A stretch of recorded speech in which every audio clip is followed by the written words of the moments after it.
তো ফাইনালি আমাদের গাড়ি ছেড়ে দিয়েছে।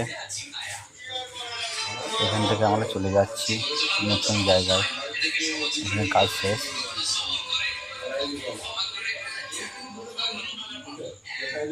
তো শুনেছি নাকি 7 থেকে 8 কিলোমিটার হবে। তো দেখা যাক কতক্ষণ লাগে গাড়ি যেতে।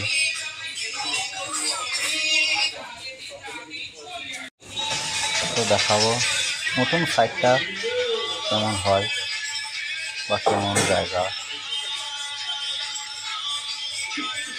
এই যে আমাদের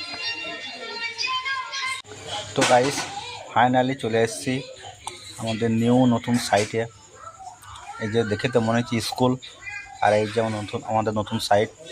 উপরে সেন্টারের কাজ চলছে, ছাদের কাজ চলছে। আমরা এখন থেকে এখানেই থাকবো। স্কুলটা দেখতে পাচ্ছি খুবই বড়, এবং আমার ডান সাইডেও স্কুল আছে আরও। দেখাও পরে নেক্সট কোনো ভিডিওয়।